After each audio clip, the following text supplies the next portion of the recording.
bwetu tujja okusobola okutambuza Museveni akanajinaji information generally nnungi nnyo era sagala buli muntu agisubye kale malo basaba okusharinga then njala mumpitira abantu bano wammanga njala mumpitire omukulembeze omulwende Mr. Robert Kyagulanyi Ssentamu mubere ku video eno njala mumpitire Yoseliti Bahabulu abere ku video eno njala mumpitire omukyala abeera ku atula kakiiko kooti y'ensi yonna omukyala Julius Butinde Mama Julius Butinde wona woli nkwetaagamu nina ebigambo nga bisatu bina njala okugamba olwaleero njala kwetaagako omukulu Peter Erweru njala kwetaagako Kahindo Tafire Janet Kembabazi wamu ne Lwabwogo omusezi nawe nkwetaagako wano ku video eno abasigadde bajja kujja kubanga nkimanyi bajja kuba videos zino balina oziraba tewerabira okumpitira mukulu James Birungi wa CMI owa ISO nowa ESO aba military bona babere ku video eno kati nga bulijjo tusooka n'akalowoozo bwe tuva kalowoozo tugenda ku Kigula Lodge bwe tuva ku Kigula Lodge ne tulyoka tutandika video eyaba yatulese alright katandike kalowoozo kalero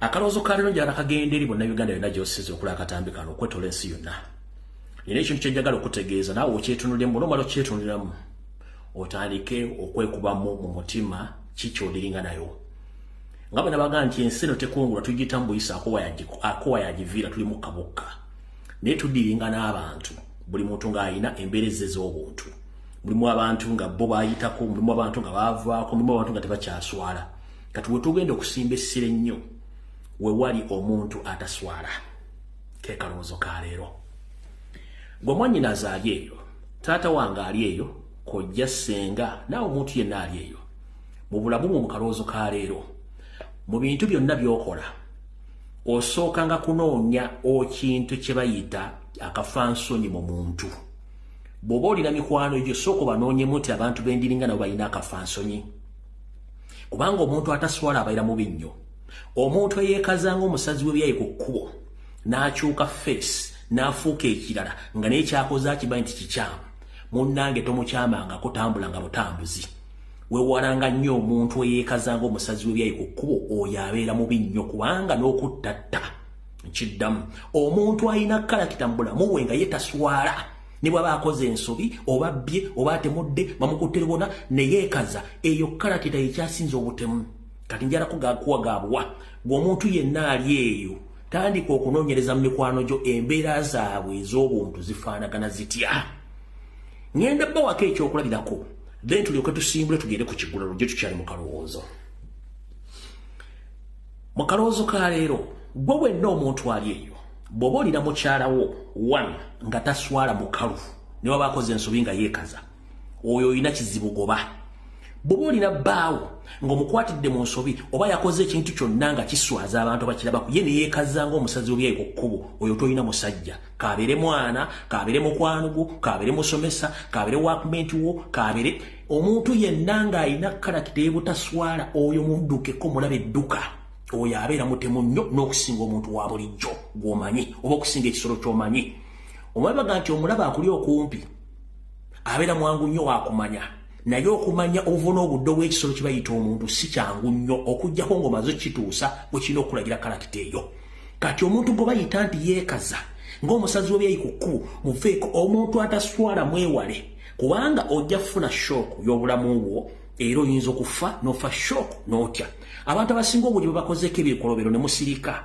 bw'ovaayo okwogera gw'ogambye ne yeekaza ng'omuntu anya ku kkubo kitegeeza oli mu bulamu bw'amaanyi ekyokulabirako nfundikira akalowoozo ka leero najja wano ne mbagamba twesonyiwe omusajja gwe bayita omutemu Niyonzimana Bugingo nga nze mmaze okulaba mugoberedde ebbanga embeera ze ne kalakita ye kyekitonde ky'omuntu ekitaswala mu kalowoozo ka leero ne mbagamba tuve ku musajja ono tudde ku bintu ebizimba eggwanga n'okulabisa omusajja ono okunoonya obuwanguzi bwaffe n'abaana baffe abattibwa naye omusajja abagiddeyo kalakita ye entuufu mujjukira nabagamba nti ekiswaza omugagga kwe kutanako entula ate ne mbagamba nti abantu abalina kalakita y'okwekaza be basajja abeeyita abavandimwe nzina kibagamba njabbaga bigambo bino abamu bijja baluma naye nga mujja bikkiriza ku mpaka omuntu gwe bayita omuvandimwe ayina kalakita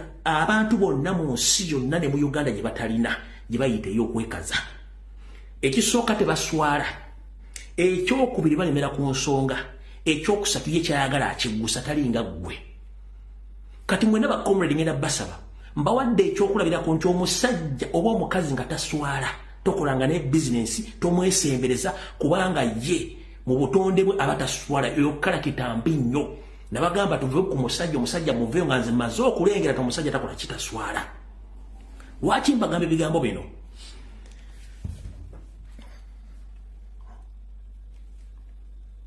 kansooke mmala okukola ki lwaki mbagamba ebigambo bino mu mbeera ez'obuntu tulina kyetuyita ak'obuntu kyetuyita humanity nti abantu abasinga obungi tuyigira mu nsobi bw'oyigira mu nsobi n'omanya ki ekyokukola ate n'omanya n'embeera z'abantu nga bwe ziri ekyetuyita ak'obuntu omuntu ataliimu kaabuntu tayiga ate era taswala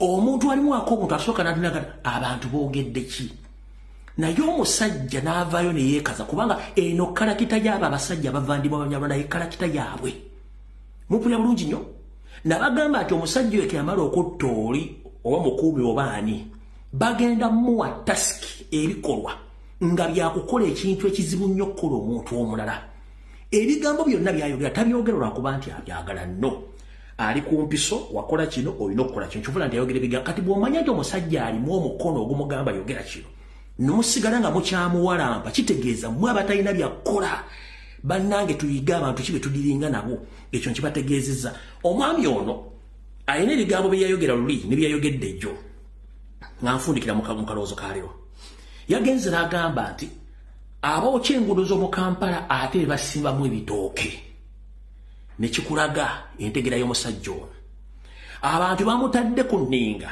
n'atuuka n'agamba nti abantu mbwa abaagala Pentagoni mugende mugisabe bannyammwe kikulaga ki kalakita etaswala omwami ono kankugiro n'akala yajja ku mutimbagano kuno n'ayambula mukyala we w'empeta gwe yasookako nga bwe yali atonnya ekyo nakikulaga nti kalakita ya muntu ntakola kitaswala kati bw'omala okombayininga history w'omuntu najja nayogera ebigambo ku media teweewuunya kyovula mbagamba mulekeraawo okwesiba ku bantu n'okumanya abantu ono omusajja yagambye bw'ati Uganda esobola okuterera bwe tukwata bano abaana abasimba ebitooke mu nguudo ng'ate be bazookya beba abakulembera okwekalakaasa nga tukwadde nawo eyayokyawo yennyini nga yeekalakaasa akomawo ng'aleesa ebitooke bwebeeramu akantu katono nnyo n'aleeta ekipiira n'ayokya oluguudo bwe bamala oko kati ekika ky'omusajja oyo oba babeera mukazi mwewale era yoona walowulira era kati abuzaabuza ssente za Pentagoni yennyo naye sekendi zibbiri bakanku b'amasasi ng'obuuza Pentagoni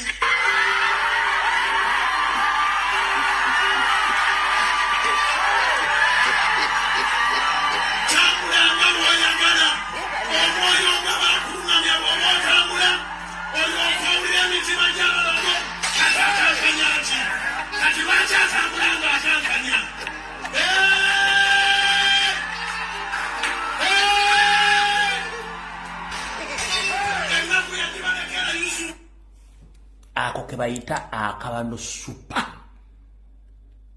genda ng'ogobera buli muntu yenna akoze ekikolobero mu Uganda abeera waakabano amannya beetuma meetume okabayita akabano supa tebaswala omukulu atambula abigulaga nge Pentagoni ligendo gisabe nnyo kena wanika n'emikono kati kalakita y'abantu abo bw'otunuulira ono omutemu n'otunuulira Ssaabatemu ali waggulu kalakita ye ne weewuunya era kambazannyire n'ono tufundikire akalowoozo tugende ku kiggula luggi nabagambye yo seriti bahabula otabayisiba mutatu wa kale kyensire n'ozezede ensanga bisibe nabagambye wiiki eno ng'efundike nabagambye nti Mama Njovu Enterprises Kembabazi yali mu kufuga eggwanga eyo n'ebikolwa ebikolebwa byonna yabikola ne mutabani we Lwabwogo abamu kyawakana ne ababuziza ku bantu bamwe balina sources z'okumpi okulira na State House n'ensondera mwakakasiza nti Janet yafuga enseeno.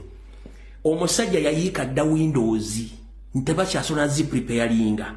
Ono mukulu oba yabadde Sudan baddewa ekigambo kye yasoose okufulumya exactly omuntu yenna bagoberera nnyo statement gy'ofulumizanga yekubadde ku mwa kubanga yesa abatemu bw'ati yayogedde. I congratulate President Salva for killing you, for calling you. Not killing you. For calling you. Ono yesaba vandimwe era nga netaswala. Statement yagifulumiza. Omuntu obanga okola statement ekigambo kimu bibiri bwe banga ansoli statement immediately ojulumirawo.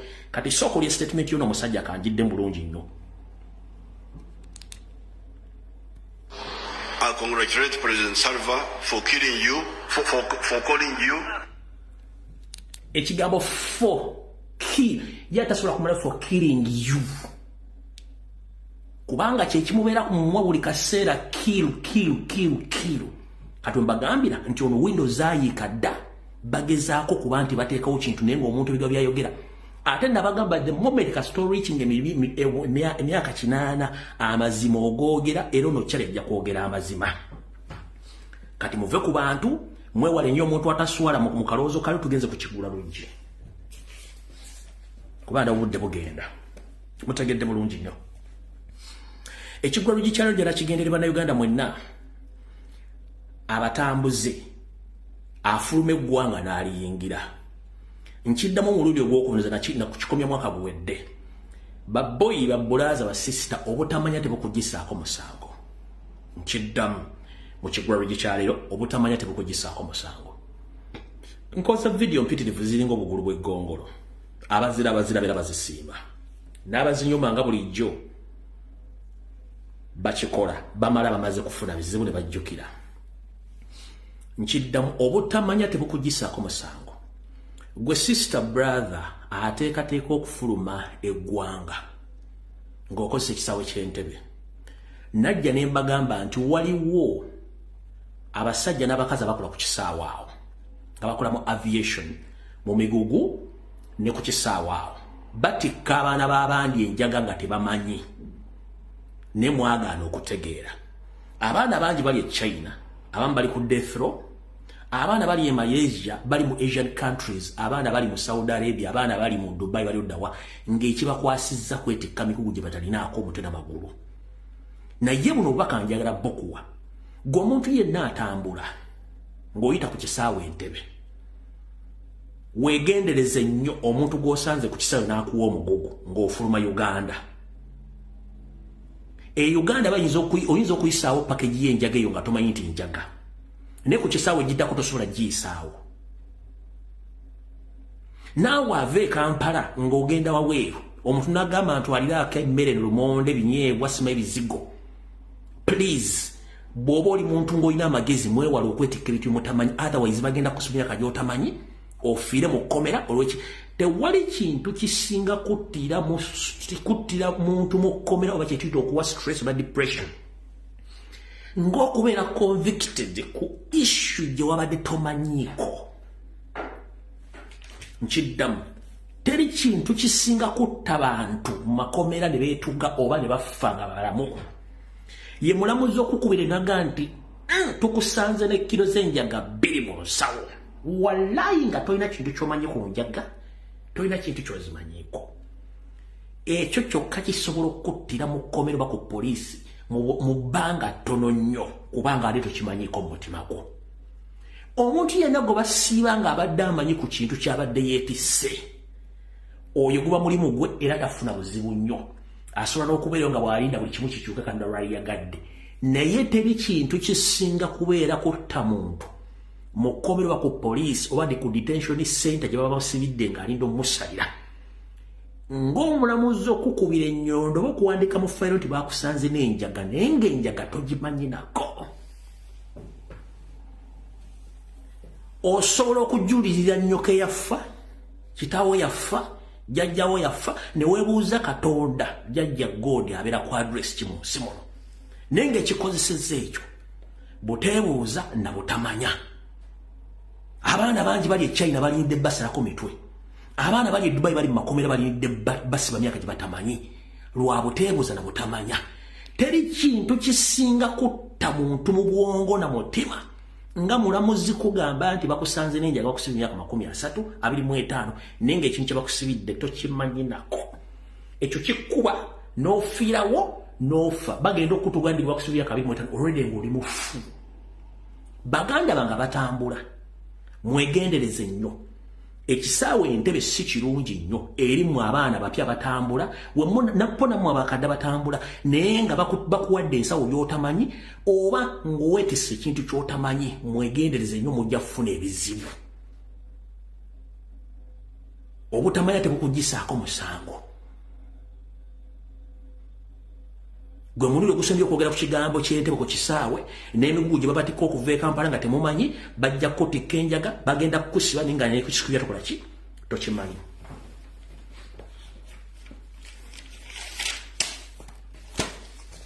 kikibadde ekigulalo gikyaleero ngera tutandika evidiyo eyatuleese mu vidiyo yatuleese ndowooza nga bwe tukyali ku muliro wano kansooka entwala obubaka buno mbuweereze bannayuganda mwenna era kansooke bwete mwena mbadde mugoberera ebigenda mu maaso mu kooti y'ensi yonna ku musango eggwanga lya South Africa bwe lyawabira eggwanga lya Isirairi ku bigambo byekutulugunya eddembe ly'abantu n'okutta abantu olwaliro kooti ewaddeyo ensala yaayo ne bivuddemu ne mujjukire nti kooti eyo etuulako munnayuganda Museveni gwe recommending okubeera ku kooti bamuyita mukyala Julius Sebutinde oba Justice Julius Sebutinde mukyala Muganda. Mama Julius Sebutinde message ene ejja kusanga wonna wooli. Oba oli Hague, oba oli Kampala, oba oli Luddawa, eno message njagala kusinga ne gy'oli. Gwe omu ku balamuzi abatula kakiiko ako omukyala omuddugavu. Gwe wekka omukyala omuddugavu atula kakiiko ako. Wayinza okuba ali omwami mulala omuddugavu naye gweko omukyala atula kakiiko ako omuddugavu. Kyannaku nnyo era kiswaza okuba nti gwe mu balamuzi abatula kakiiko ako gwe akubye ebituli mu mpaaba y'eggwanga lya South Africa ku bikolwa bigenda mu maaso awo kigenze ku rekodi nti oswazizza ekitiibwa ky'Abaganda n'ekiggwanga Uganda. Abalamuzi abatuufu bw'aba ekintu takiina mukono banga tebamusindiikiriza atuula ebbali n'agamba nno nze sigenda kulonda.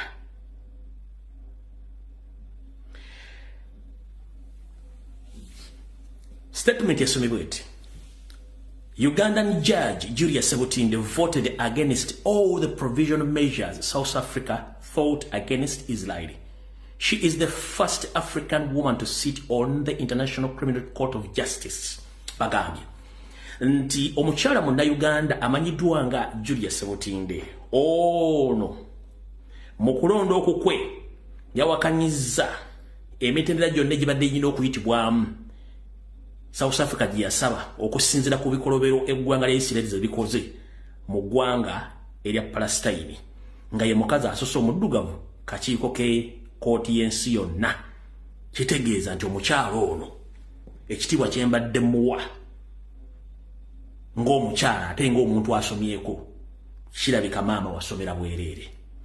Yensonga lwaki okuva lwe twatandika okuwaabira ebikolobero bya Museveni ogenda mu International Criminal Court ne International Criminal Court of Justice fayiro zaffe ziganye okumakiwalinga wadde okuteekebwako nti zigenda kuwulirizibwa. Eno messenger yalegende bannayuganda mwenna tubagamba nti okulwanyisa dictator maze mu buyinza emyaka 4 si gwe muzannyo. Ye abeera ne self interest ku lwengo omuntu ne mission y'abantu gye batamanyi asobola okukozesa ssente zonna eziri mu ggwanga okudefendinga interest ze. Omwami ono yali commandinga Justice Julius Sebutinde okugenda mu court ye for his personal interest n'endala ze tutamanyi naye omukyalo ono Julius Sebutinde ayolesezza obujjegga obw'ekika ekyawa wandibadde osigala ebbali maama n'otalonda kubanga tewali agenda kuvunaana naye gweogamba in fact gwe n'ogamba nti osazeewo okuba nti owakanyizza ebimu ku ebyo South Africa biyasaba biteekebwe mu nkola gwe Julius Sebutinde nga ne mu Uganda Museveni atta abantu ku makya n'olweggulo tuwandiise file and files complaints zijja mu International Criminal Court nga gwe mukazi gwe kirabika gwe badde ozituulya ze sina bigambo eri bantu beebuzabuza nga bafuka banaaba oli mukazi muganda oluganda olumanyi sigenda kugamba mu luzungu naye yembeera gye mutandise okuteeka mu nsi muno oyina abaana enkyo kuvaawo abaana bajja kuyita mu mbeera yemu n'abana gye bayitamu eno ensi tekungulwa tuyitako bisako wayagiviira Madam Justice Julius Sebutinde, you were disappointment. Chokozo olwaleero ekkanisa oba ekereziya ogendamu yabwereere okusaba Mukama Katonda wandibadde osigala ebbali n'ogamba nze sina kye ngenda kulondako kitegeezera nawe wasomera bwereere oluwaddemba okunzigulako omusango na bweyagala neno personal statement yange ekyo nkyogedde ate sikizaayo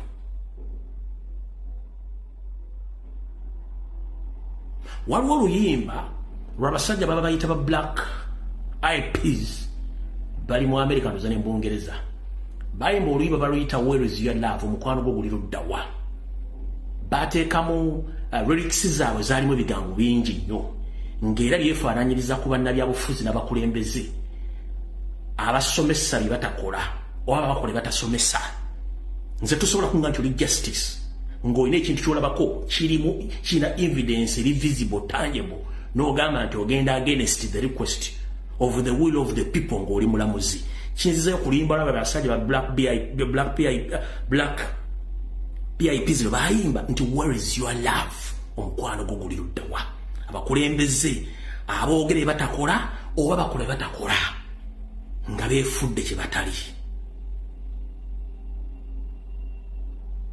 ekyo kikyamu kyera ng'ova ogenda mu kkanisa Mukama nkulembera olaba amagenda gange n'amadda ng'eri abali mu kudduka bomu zibakuba eri abali mu kudduka babadde na buli kimu tebalina basula mu tenti mu bunnyogovu bw'ekika ekyawaggulu essaawa zino ng'abantu bali mu kufa nga ne mu Uganda baganda banno bannayuganda bali mu kutemulwa mu Northern Uganda abaana bali mu kufa mu Karamoja bali mu kutema baana Museveni ali mu kuwamba abantu otudde mu International Criminal Court of Justice tuwandiise files and files eziseetuka kumbe gwomu kubazituulidde omukwano gwo guli ludda wa era wasoma amateeka wagasomera ki kugakola mulimu ki kyembuuza where is your love era wasomera ki nze newuunya omuntu akera ku makya naga nti nze Julia era ndi mukatuliki ngenda mu kkanisa n'ensoma Mukama ankulembera amagenda gange n'amadda nga mukola busabwante waliwo olumu lwentula ne ŋŋamba Mukama naye ddala eggulu lino gyeriri ndifuna omukisa n'entulako n'abantu bano ne tebabuuza ddi kimwali muyita kikunsi kuno oba wasomera ki teri kibonerezo kisinga kutta muntu munno tekiriyo gw'otalisa gw'otanywesa gw'otawulira school fees n'oga nti gw'omutta atakugambye nti ngenda kusula mu compound yo naye n'omuntu aga nti nasoma amateeka nga tangible visible evidence weri n'oga nti ogenza against those measures era bakitaddemu nti gwe wekka akikoze against others naffe tubadde tuwabanga emisango egirina obujulizi nga fayiro tezigenda tezitambula omukwano gwo guli ludda wa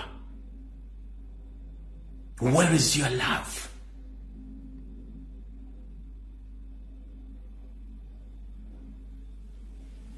obubaka bugendeewo eri Justice Julius Sebutinde ero video gyagisangayo amajja agenze Lumbuye bwe mba nkwogeddeko bubi oli waddemba okumpa waabira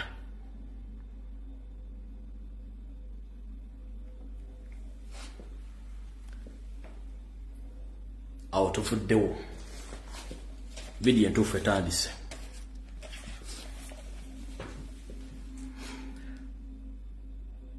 Kansulate Yoseri etuuse. Nenga sinagenda wa Yoseri, neno message kansoke njiseewo. Okusokera ddala njala sooka kujjawo statement ezafulumidde ku mitimbagano ne ku Natasha Broadcasting Service ne ku TV eza Uganda. 1. Njala tegeeza wana Uganda mwenna abali ku social media ne ku mainstream medias ne mu Uganda era n'okwetola ensi yonna. Njala tuyise ng'abantu abakulu tulowooze ng'abantu abakulu. Kyekisokera ddala ekyokubiri. Mainstream medias muluzinze value era muluzinze meaning. Olwokuba nti Museveni abakozesa okukola ebintu bimulina okukola by'alina by'ayagala bikole, which is okay. Ndi wano tegeeza eggwanga lyonna nti ekibiina kya National Platform ne omusinde ogukumaakuma abantu ogwa People Power temulimu lutalo era temulimu kwawukana mu bakulembeze nkiddamu. Ndi wano tegeeza eggwanga lyonna mu kibiina kya National Platform ekikulu Robert Kyagulanyi Ssentamu n'ekiwayi kya People Power temulimu kukubagana wadde olutalo lwonna mu kibiina kino. Bye muwulira ku mitimbagano ku TV ku radio bino bisasulire ekitongole ekya Chieftains of Military Intelligence obujulizi bujja kujja this week. Bino bisasulire State House, bino bisasulire Museveni ne Janet olwa interest zaabwe ze baagala okulaga public nti munupu mulimu olutalo. No, temuli lutalo. Era njala bategeeza byonna bimwala byonna bifumbirire olw'abantu abalina personal interest ezaabwe ng'abantu.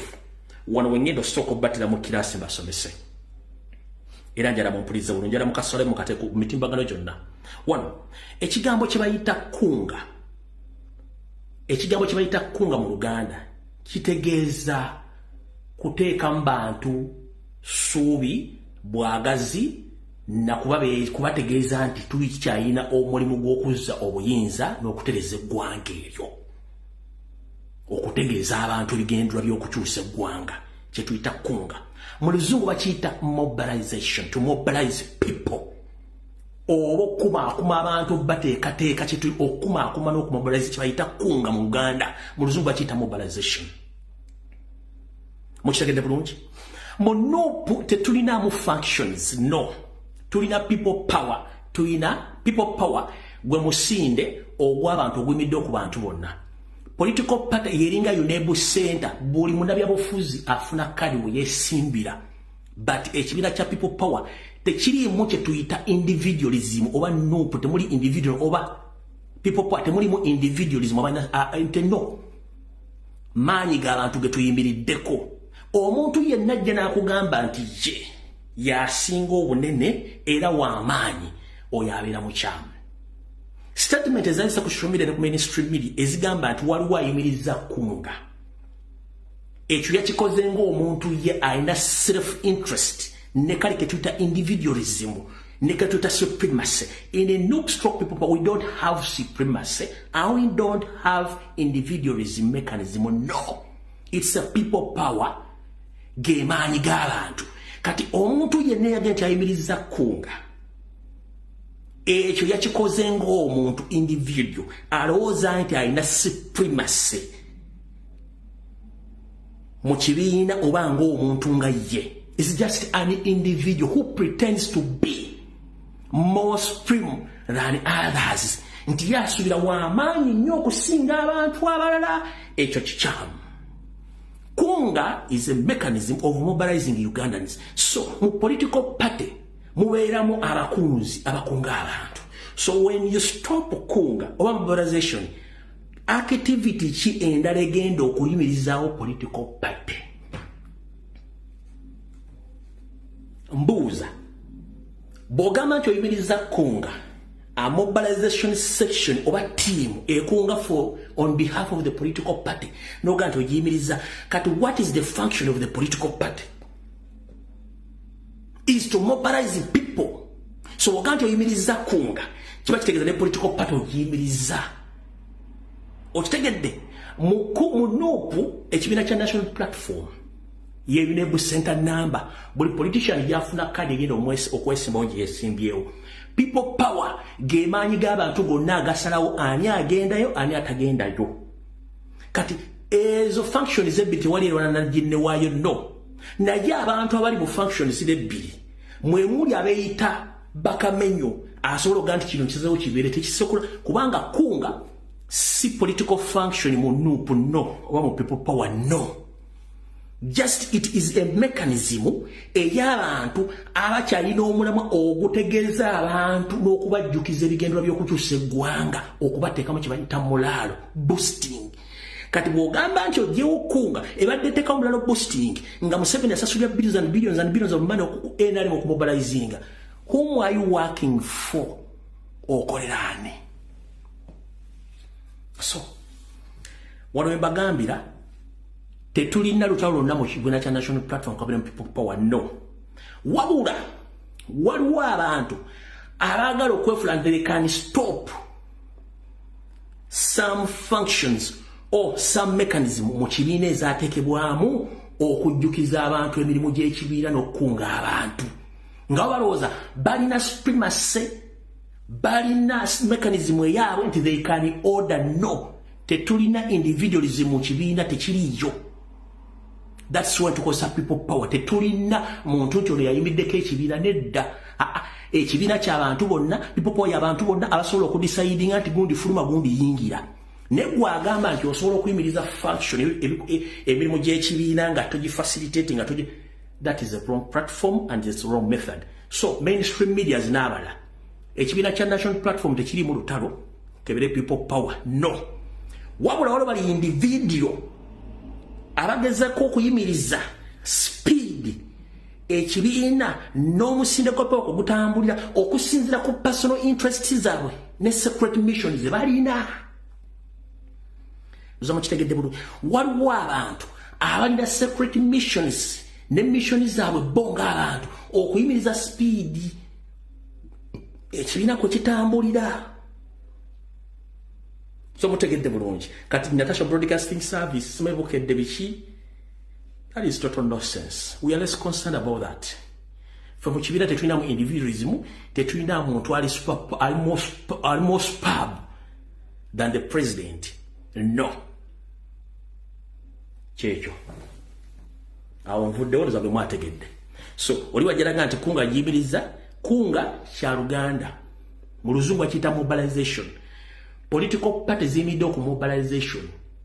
Oba kye tuyita kunga. Mpozi nga bwe nabagamba nti abantu abeefuula nti baasoma beerabira nti baasoma. Kati kigambo kunga yayinza okuloza nti eyo oba wingi political wingi naye eri mu NUP nedda mu NUP mulimu bintu ebi people power ne NUP. NUP ye your center number. Buli politician kwafunira enamba egenda omwesimbisaawo. People power gemaanyi agasindiikiriza abantu abo. Kati bw'ogaa nti ogyewo kunga ekunga abantu kyogiyimiriza n'ekibiina oba okiyimiriza gwe nga gwe an individual. That is a wrong mechanism. Ekyo kikyamu. Ebisigadde I hand over each and everything to you. Eyo nja kujja nga mulemereddwa mumanyi. Nja kujja nga mulemereddwa. Era bw'abanga mu Buganda ekigambo kunga kitegeeza ki mu Luganda? Oba ekigambo mobilization kitegeeza ki? Tewali kibiina kya byabufuzi kita mobilizing oba kitakunga.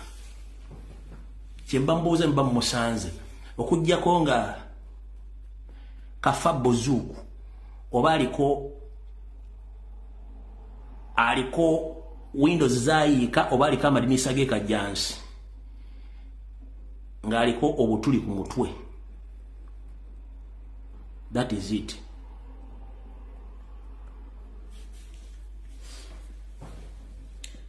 Tugenda ku speed.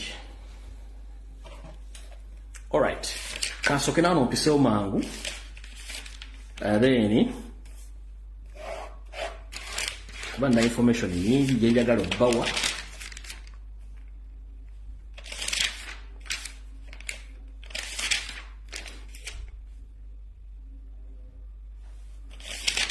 About information nyingi. Okay, right now.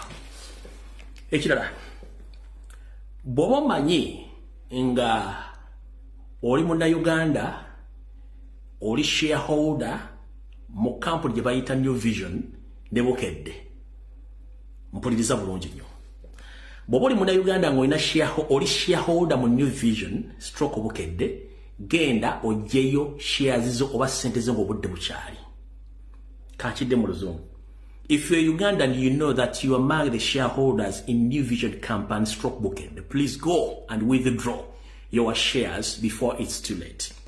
I'm here to inform the public and all Ugandans that New Vision very soon is going to collapse due to the financial crisis and lack of business. As we speak right now, Boboli muna Uganda, ngoli shareholder, mu New Vision Stroke Bookend gendo jensi zo watekayo nga ngoli shareholder gendo jesende zo kubanga company eri mbuzibu nnyo tekisokera ddala. Company tekyakola magoba. Company business zayo zonna zaagwa. Kasita company yafuuka political ngewagira yoseyo kuyisigala mbuyinza. Company ekisokera ddala yafuna obuzibu okusookera ddala kasita yafuuka political neruzinga viewership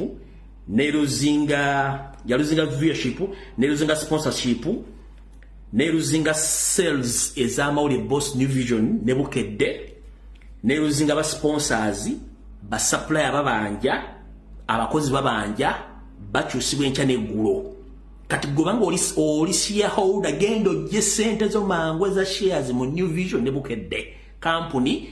Government eyinza gifacilitatinga mu sente mpola nenge ekiriyo tekyassa New Vision ne Bukedde kasita bagifula yensonga lwaki n'abakozi abasinga obungi badduse tebababuulira kiriyo wano emisala tegikyajja basapula ebintu ebikozesebwa tebakyafuna sente abakozi bakyusa nga bagoba ntegeddeko ne Bukedde TV manager yabaddeko simeba yabo kasasiro mungi nnyo.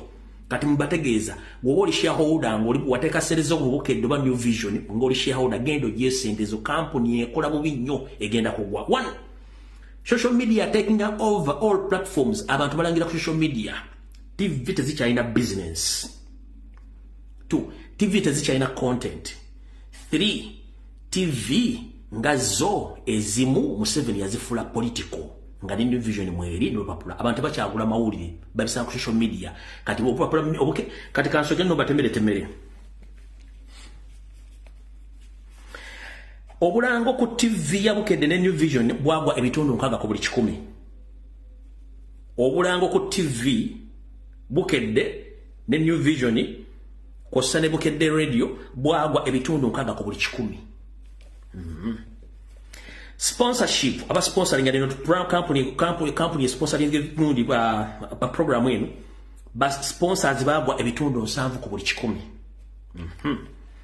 New Vision ne Bukedde olupapula lwagwa ebitundu 5 ku buli 10 sales ku tekyali muntu agula mawulire no to social media ezo zenzaba empapula bazesanguza bwesanguza kati tugenze mu maaso. Ba supplier abakadduka bayitirivu nnyo ng'abanja sente zaabwe n'abakozi abanja emisaala bonna bayitirivu kitegeeza the moment kasito ogenda against people's will oba ogenze. Very soon mujja kula ekiboozibozi nga mainstream medias zise mu bannabyabufuzi nga bagamba Uganda Revenue Authority ereete etteeka erigenda okutandika okutakisinga ba TikTokers oba TikTok mu Uganda very soon nga batereddeko gye bujjako katono company naddala za government eza mainstream medias zigenda kuganginga apo bokwekwata ziyita bannabyabufuzi zigende wa Museveni zimugambe tugambe Uganda Revenue Authority ereete etteeka batandika okutakisinga ba TikTokers ndoza ne Facebook batandika ogitakisinga mu Uganda nga bagezaako nnyo okukomyawo abantu kati ababi balangira ku TV ne ku radio kubanga baddukira ku TikTok. Ekisooka ku social media terms of payment it is cash in hand. Ensasula nkuwe 10 nkuwa 2 nkuwa 3 TV zina fixed price jana milioni 3 milioni mukaga bano mu mitwalo 10 akuba akalango wali obuzibu era mbaga kino mujja kasa very soon Uganda Revenue Authority mainstream media ne Museveni bagenda ganging up bayiteeka baganti ba TikTokers mu Uganda oba TikTok bagenda gitakisinga omusolo very soon mujja gadi mu musezi siri musezi mbabulidde very soon TV omuli TV radio ne company dazo ndezikola zigenda ku Uganda Revenue Authority mutukolera etteeka obwana bututtamu omuntu ngawe nabagamba nti social media egenda sula media ze Uganda nembagamba social media egenda sula entertainment industry ye Uganda kyona kibagamba kyekigenda mass mwawuliranga Ismail comedy store fucking kasasiro bikyaliyo abantu bakyagenda mu theater ngoli ayina essimu omuntu abeera ku ssimu ye n'asimikirako ebinnyo nga tewali agenda mu kuba kayondo taguze mwenge tebamuseza amafuta tasasudde interest entry fee teri agenda muleekaane ali ku ssimu ye kasitagula GBM n'agenda ku Facebook n'agenda ku TikTok n'alyoka asimika ebinnyo buli video ziva mu nsi yonna abikula bikuzibwa n'alyoka asimika ebinnyo n'afuna n'omutwe ne gumuluma ng'omuntu wali musime mu industry agenda kula comedy stars mu kindo kati ne ba comedians abasinga obungi bagulawo accounts ku TikTok ku YouTube gye bateeka content wa abantu content nakusanga ku simu kati ani gwogera ogamba ajje kubokedde ku TV simu ku papula mawulire no way ekibayita social media very soon mugenda kulira emiranga mu Kampala awo nvudde otudde ku information yandeese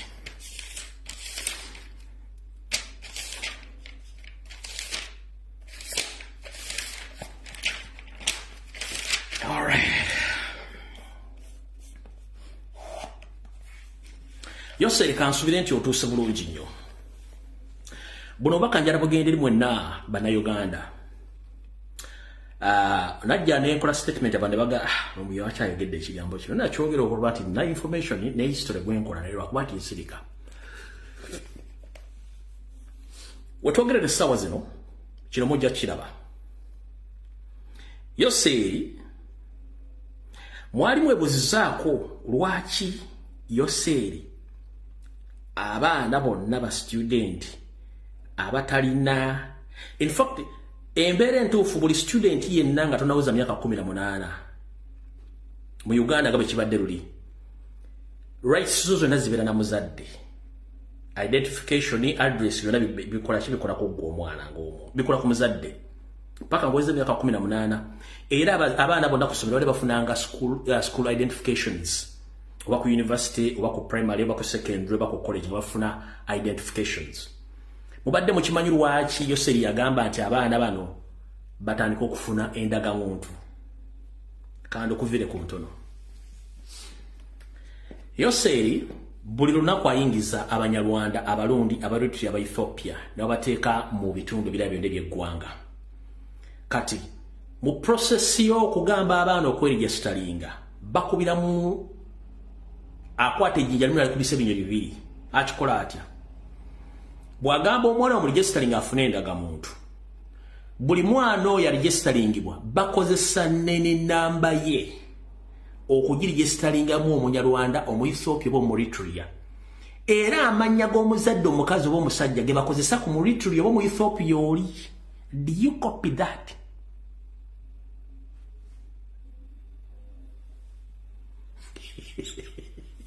Mayimu ebintu mbiwulira muza muwulira comedy nkiddamu mwe mwate mwebuuza lwaki balemeddeko omwana baddira information y'omwana ono teenager gye bakozesa okuwa abagwira ne babawa identification ne bafuna abazadde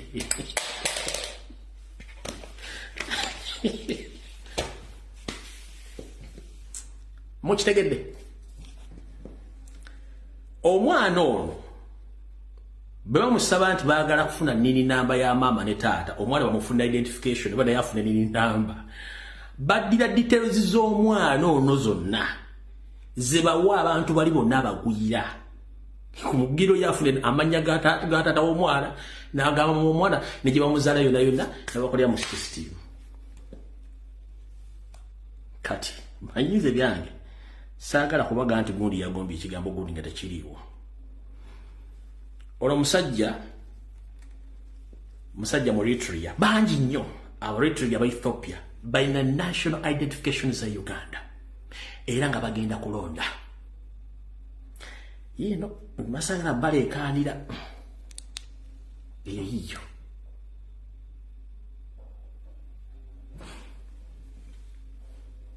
ye Shouton Etienne Roba sijja kusoma details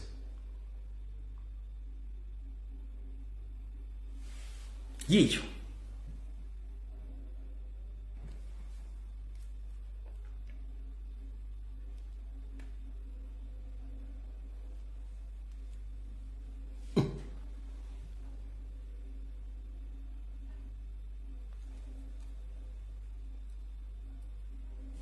mwenna muwuniikiridde tugenda mpola muwuniikiridde bulungi nnyo mujja kuba bulungi temufaayo ekyo nga tukimaze ku banyarwanda bangi n'abalwiti baleeta mu Uganda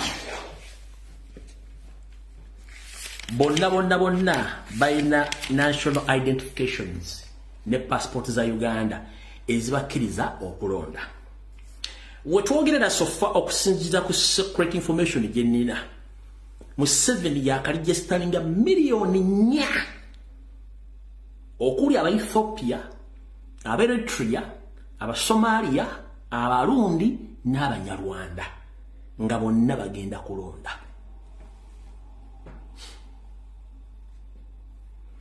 Gye bujjako katono okujjako nga bakisazizaamu obutakyogerako mu mawulire ne mukyulya buwulizi nga muliko polling station. Yoseeri n'ebitongole ebyokwerinda ne Uganda Electoral Commission bagenda creatingawo constituency empya 6. Nkiddamu Electoral Commission ebitongole byokwenda Yoseeri bagenda creatingawo more 60 constituencies across the country. Kitegeeza Parliament ayinza ojjongera mu bimba Parliament 6. Kati bamba Parliament bane 6 bani abagenda obalonda.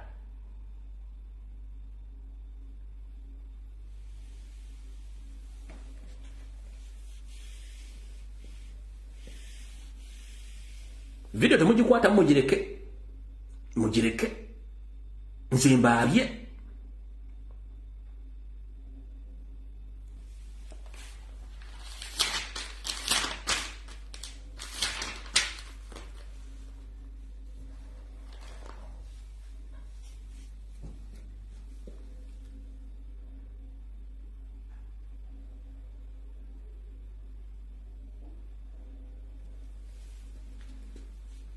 mutegedde bulungi nnyo awo tuvuddewo. Eno video njagala buli muntu yenna ng'olina muganda we yali mu UPDF either nga yafa oba akyaliwo mumpulirize bulungi nnyo. Gwe omwana yenna nga kitaawo oba nnyoko yaliko mu UPDF ng'era wasomera ku ssente za Museveni mu UP ng'oli mwana Muganda Munyoro ngoli indigenous Uganda ulira bulungi nnyo. Teka kutanda n'ogenda ku function etekeddwa nga egenda kusanyusa baana b'abajaasi ba UPDF monna abasomera ku masomero gano wammanga kasoke mbalage poste temugeza ne mugenda yiyo temugeza ne mugendayo esoma bwete UPDF Army Primary and Secondary Schools, Armenian, OBs and OGs reunion, set on 3rd February 2024. Free entrance to all OBs and OGs at KCC grounds Rugogo. Etandika sawa nya. Togeza n'ogenda ye byogenda okunywa ne byogenda okulya ojja kudojja kusinkana bajjajja oba okitawo banyoko yakola mu UPDF ojja musinkanayo.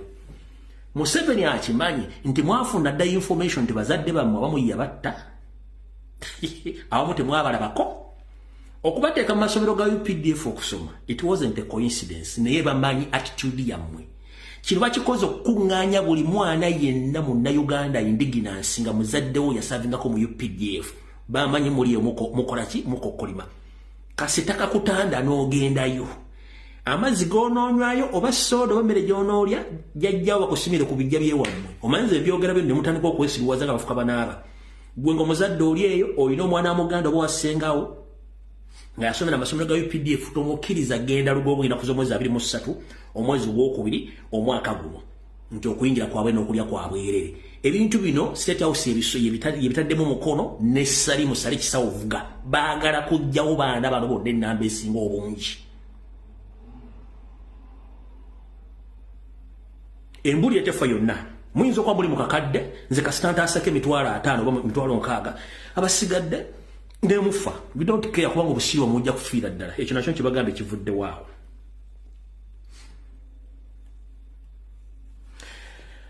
abantu abali mu Entebbe, Kampala, Mukono wa Kiso n'ebitundu bimu abaleka abaana bammwe nga bali waka ngenda basaba bataata mufumba amazzi gemulekera abaana bammwe okunywa olw'ensonga typhoid asusse obungi n'ebirwadde by'enjawulo nga biva ku mazzi aga National Water and Sewerage Corporation. Nze mbaga nti ekitongole tekirina nsimbi era tekirina nsimbi. Amazzi gekifulumya si malungi nnyo naye simanyi oba mumpulira bulungi nnyo amazzi geego.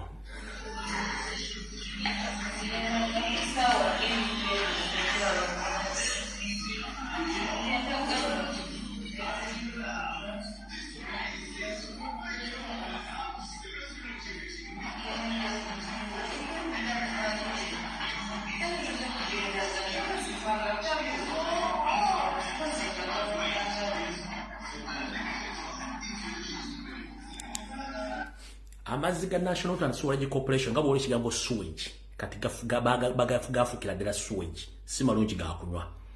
Mufumbira abaana bammwe amazzi naddala abantu abali mu bitundu ebyomugattiko bye tuyita ghettos mwabasobola okubanga mulembeka amazzi gammwe mugalembeka n'otherwise amazzi agali mu Uganda mu bitundu bya Kampala, Mukono wa Kiso gonna gajjudde mu sewage 99% sewage.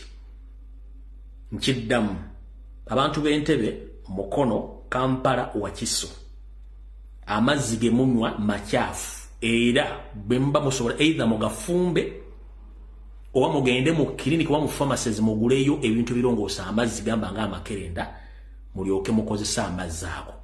Otherwise okugema kusinga okuwonya. Awo nawo nvuddewo.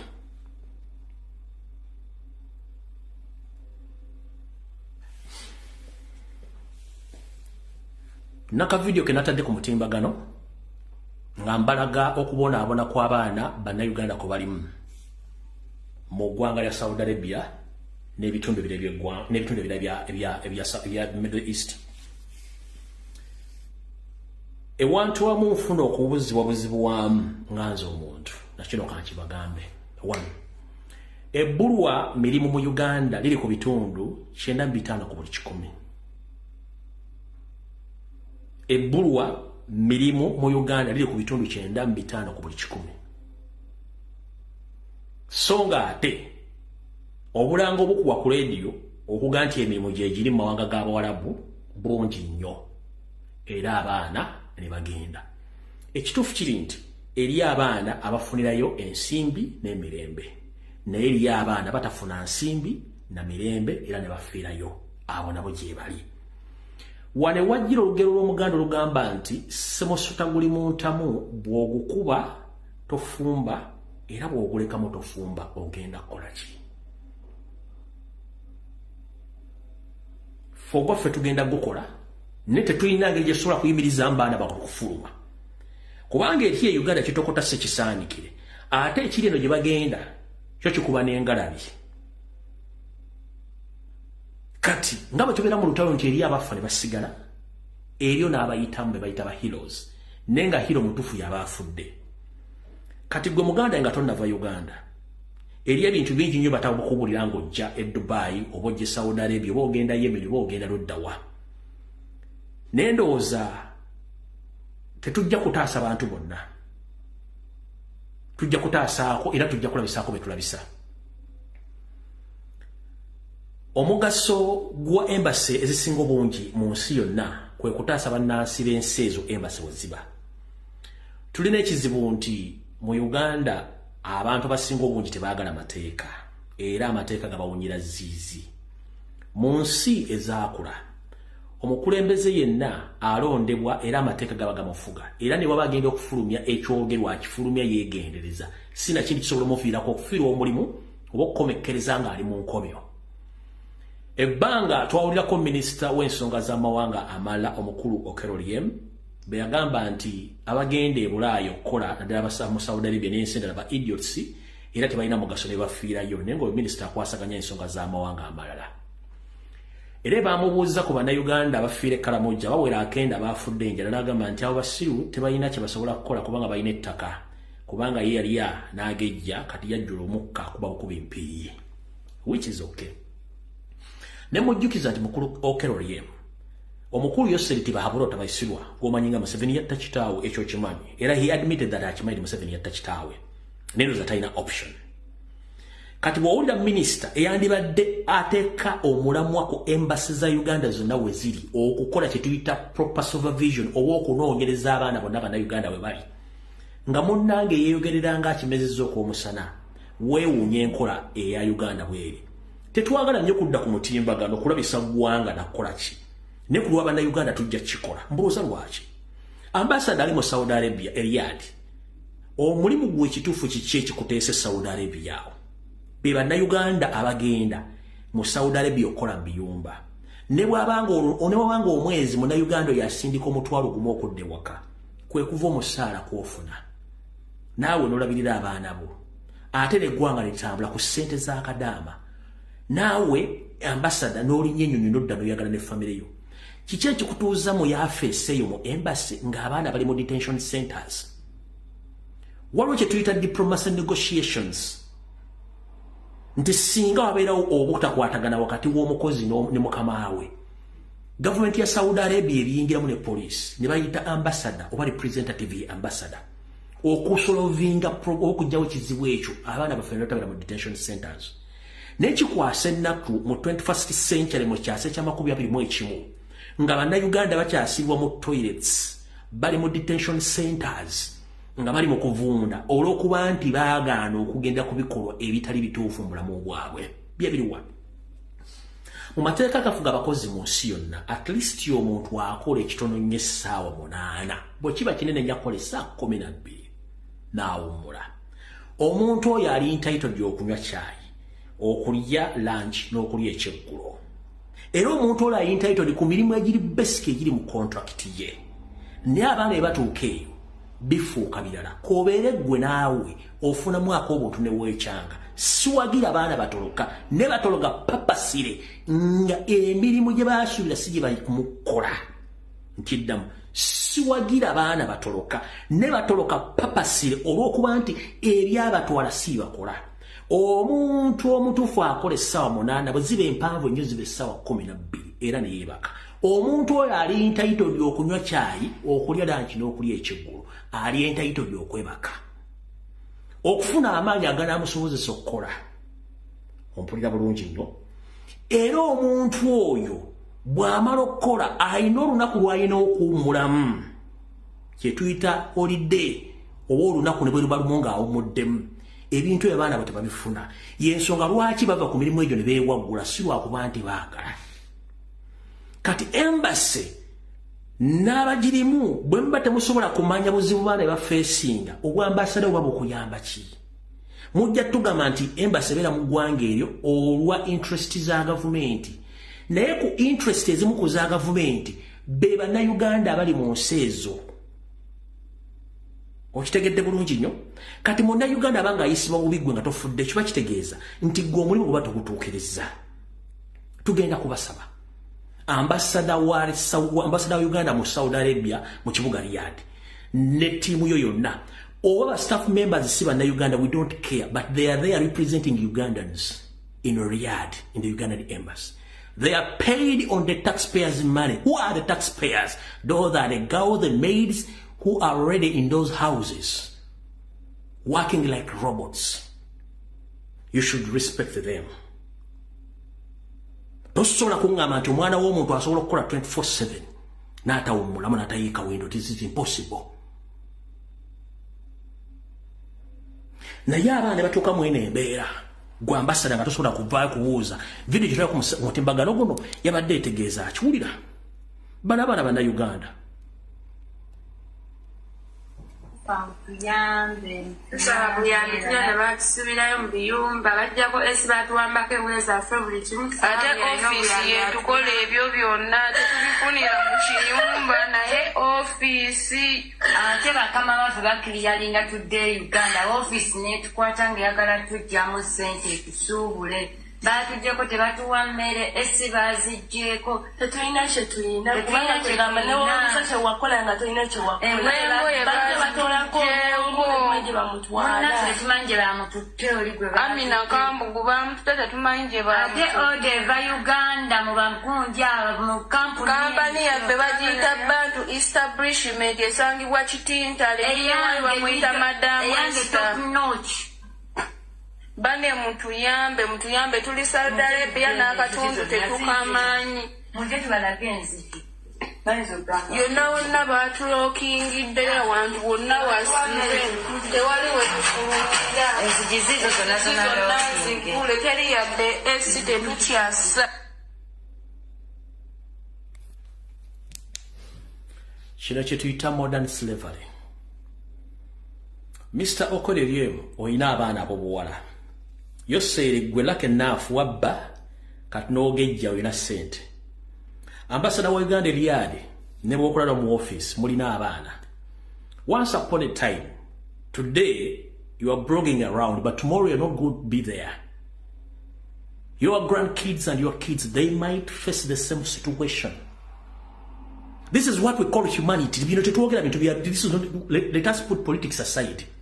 We are talking about the humanity. Today you are there, but tomorrow you're not going to be there. Your grandkids or your kids, they might face the same situation. Who's going to come out to talk about such situation? Abantu abasinga mbera ku social media ati abakadama bayika Windows, not because nti bayika Windows ibagala. Let me tell you gwe. Golira kenafu kitawo mugagga yakolera eri abatakolererwa. But they are human beings that they are supposed to live. The only chance kugenda Saudi Arabia okufuna ekigula magala eddiba. But the working condition is not the right procedures balina okuyitamu okukoleramu.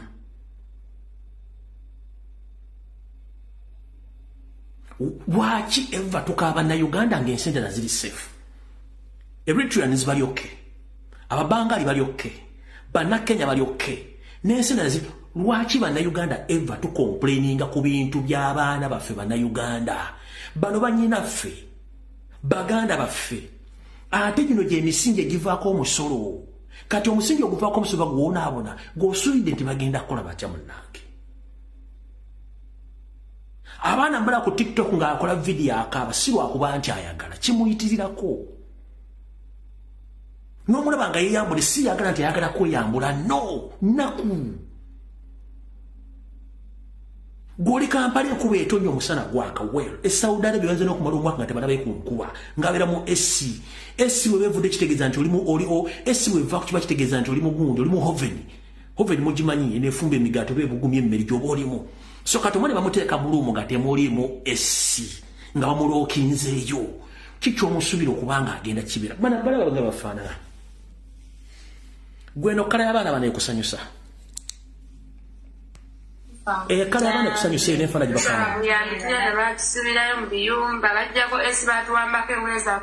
Laba magumba. Ate office yetukola ebyo byonna tufunira mu kiyumba naye office ate bakama baffe bakiriyalinga tudde Uganda office netukwata ng'eyagala tujjamu ssente tusuubule. Batujjeko tebatuwa mmere esi baziggyeko tetulina kye tulina kubanga tegamba newobuza kye wakola nga tolina kye wakola bajja batolako manje bamutwala tumanje bamututte oli gwe Amina Kambugu bamutute tetumanyi gye ate odeva Uganda mu Bamukunja mu kampani yaffe bagiyita Bantu. Kyonna kye kiri manyi nze kyensinga okwala ku bannayuganda kwe kwebuza amagezi.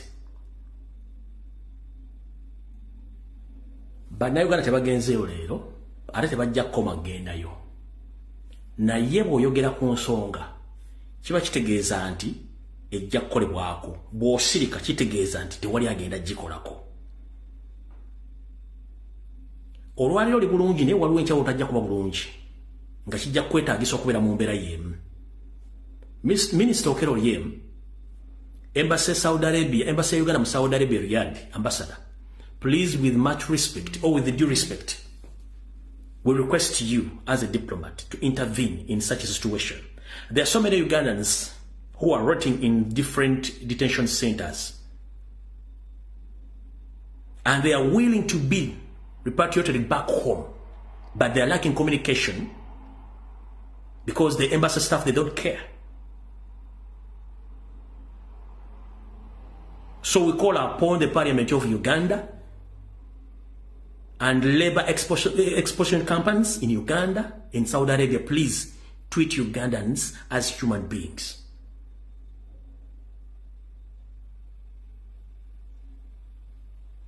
Being poor doesn't mean that you can't make any decision, no. And being poor is not a permanent, it's not a permanent situation. Anytime someone can become rich. But even rich people cry. So member of parliament, Minister Okero Yem, and other concerned citizens, please.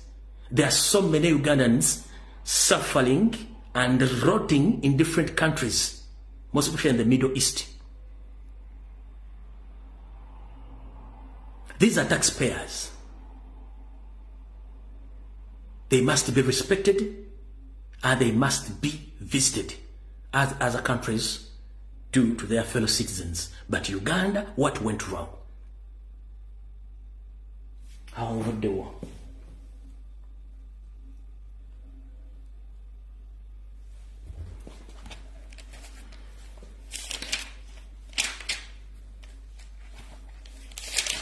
Mukuru Odrek Rabo Consulate Otuse. Mwategese ekikungana kyammwe ekya Namukwaya nenzija nengamba public tekina makulu, which is true, tekina makulu kubanga you invested a lot of money nga tekina kigenda kufunamu kubanga as we know right now tetukyasobola kuwola ssente kuva mu World Bank, International Monetary Fund and the other financial banks across the world. Kyemwalina okukola mwadde mulina okukunganya nigi nali ku international level okuleeta ba mafia n'abafere okujja oteekawo kituyita fake business ne investments mu Uganda. But njala tegeeza bana Uganda, don't be scared. Tewali kigenda kuva mu Namukwaya wadde deal n'emu. Ensonga eri ludda wayiino. Teri muntu asobola kusiŋŋaana mmotoka ng'eri mu paaka yadi nga yavunda n'amabaati gazzeeko enkanyanya n'ateeka ssente mu mmotoka eyo. Kizibu nkiddamu. Kobeere gwe kabulaza ali kuno kulive osobola osanga emmotoka gye baasula mu paaka yadi bamulwera nga yavunda dda n'empira gyagwa n'ennyini tirimu n'ogiteekamu ssente.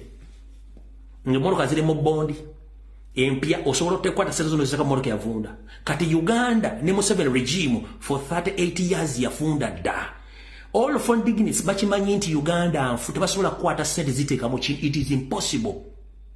Era kyovuna ne bano abasajja beefumba nga balowooza nti ensi teraba. Njagala Namukwaya wedde bandi badde bazze kudda ku TV nti gundi twafunye deal eno byonna yafudde. Bakoze kye tuyita premature agreements, just bali obutababuusa nti tetulina kye tugenda kukola nakola ekiragano lagana. Teri agenda bado muno gw'ensimbi n'ogumu kubanga it's on record. Kamba jjukiza olwabo yabirimu n'omusezi. Teri muntu ng'alina ssente ng'ategera asobola kukwata ssente ziteeka mu Uganda. Ku myaka 38 ku dictatorship who exposure gye tutandise okukola ku Museveni n'abantu bonna mu nsi yonna. Gw'osobole tuwala omuntu agenda kukwata ssente ziteeka mu ani. Gw'osobola okusanga emmotoka mu paaka yadi oba mu kintu kyonna ng'emmotoka akadde n'ogiteekamu ssente ogiddemu oginnovate, it is impossible. Government ne Museveni temukyalina kyemugamba abantu ku international level okuloki bali bazze ne bali emmere yaabwe ne basulako mu apartments beepiikiza ne bagenda era bagenze baseka bagere this man and his regime, they think we don't know. They know bamanyi buli kimu tewali kigenda kuvaayo. Kati lwamuka okujja nga weerabidde bakugoba mu wagowa otunda ebitundu by'ebikyama by'abantu buli business mo mugirimu. Kati mukulu wabako kankujjukize nti abasajja bangi abadde baagala okujja ne bawa amataka gaabwereere era ne kigaana. Kankujjukize ettaka lya Shimon Teachers Training College ne Shimon Demonstration School mwali wa company eya Kingdom okujja okuzimba oba 5-star hotel. What went wrong? Company yali ya Dubai. Na kati mwagala mu Dubai gena teeka $4 billion mu kusima mafuta. Kati kankubira wabogo That's what we call pure propaganda. Eyo company ye mwawe ettaka wali ku Radio Uganda nemenyawo Shimon Teachers Training School ne Shimon Demonstration School era yali yefamere Dubai tebateekawo wadde ettaffaali lyakajjansi neri kubanga amanyi muli babbi era neegwa business ne kati gw'osuubidde bagenda teekawo mbubuumbi buno bwa dola ani Dubai UAE family evemu sere gye boosente okusima amafuta ne mulowooza abantu basiru mujja ne muwandika mulowooza abantu basiru sebo lwabo oyo propaganda wammwe talina gwagenda kola dde okutiisatiisa tewali kampuni eri ku international level esobola ku investinga sente mu Uganda mu dictatorship regime gy'omanyi kyemaze emyaka 4. It is impossible. Olaba n'omudingidi akooni gwe mwawe ettaka ne muwerako n'ebisumuzo yalemadde okuzimba toilet eriko akooni toilet balina okunywa ku mazzi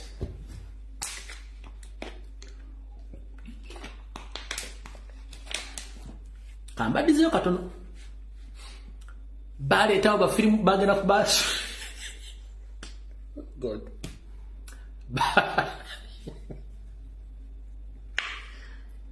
ofanga tonywedde mataga ate nakulya busa kintu kibinya basoka kuleta wanaani ono omuvubuka ayambala ebigoyegole bitategerekeka eyawa Museveni kigundi kikanvas kisinikani ani ono yejereke mu Kardashian yani ono ani muwandikani omulala ono yajereke mu Kardashian yani omuvubuka yani abale kanyosi yakusoka na janati ya Museveni kikanvas na kimu ne baleta ofilimu storm na baya yani ne baleta ako bagenda muwazi mbako ni city te yazimba de toilet ya ekinyi ekindi bagita ako ni toilet oyina yitawo kali balese nigina ali ku international level abamanyi nigina mbade mu maine baleta nigina mbusima ibi teri muntu asobola kusanga motoka nga yagongo baliro mpaka najiteka mu senenge motoka je ziri mu bond. It is impossible. Kati mwale saba fere bamwe tekuli ya wadde deka contract naka wadde basubiza nti sente kyokula temwagala byogera mu public kati we mwatade ku new vision obukedde smart monitor mu Dubai egenda UAE egenda ku investing 4 billion ngadi tesobola kuteka dele 10 nekimu ate kamba buli kyembadde mayo basajja mu bakawo mentality buli ne wachimba labda ne kamba labda mwe bawante mubadde mu kimanyi nti eggwanga lya United Arab Emirates eggwanga eryaniriza buli muntu yenna fraudista ali ku international level etesenda ziteeka wali mubadde wachi mu kimanyi bakimanyi nti bo ogenda kuleta sente ziteeko investing naye jova bajja fuwa firimbi gundi tumunoonya Dubai yo kyejja okukola tegenda kunyika kintu apejja kujja kukwate Dubai esigaze sente freezing account kati bano busime bakana rugunda baba mababazi bamuhozi bani batadde sente mbizimbe Dubai bandi bazimba amalwali agali kutona babizimbye Dubai tayina buzibu muzirete esigaddeko second sito bagenda buli jimu evuddeko enyonyi ngeva Kampala simanyi genda tumujja temugenda temulirinya ku kisaawe either kya Abu Dhabi oba temusobola kirinyako mu dakiika 2 account zammwe na buli kimu kyonna kijja kuba kinyigidde ekyo mukinoonyereze yensobola kyo buli omu ajja n'alya sente buli fraudista yenna abeera Dubai naye kasita akasimu kavuga ndino giwunya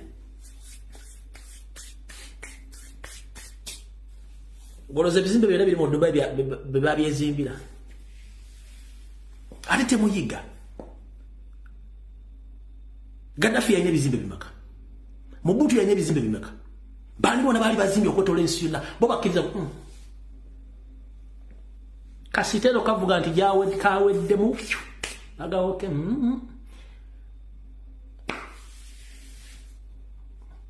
no ate abola bumamanyi Laga chok mushkila walo baba te bakumanyi gobo weddeyo mafi chok mushkila walo go weddeyo Nenga lumbade mutambula free mugenda mu next me mugenda kubujikali fast miri mugenda mu mall muguze bizimbe wawa kasaba gadi lokawedde muda mafi kyok mushikira wala muri byo kuzimba amalwaliro Kampala buli kimu kibye muri omusinika businisi binyo kubanga mulina obwongo obutono muri mukutta abantu ekyo mutamanyi kweze ensi bali balungi nyo baga come bring your money golodi come diamond come put eryo luganti kawedela mafi kyok mushikira wala Gwembule kwa bagandi walwa asaira musikeri asali asaira mu Saudi Arabia. Oba mu Dubai.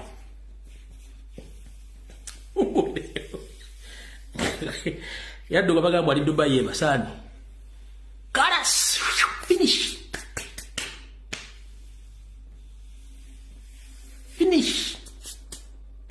Tugera mu buzo senezo mubbi.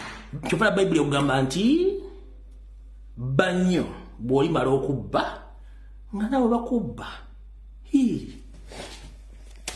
kala otufudde onza mutegedde bulungi nnyo nigina bwato yagenze kali tugenze ku Sunday bwe nali bwe sajja ku Sunday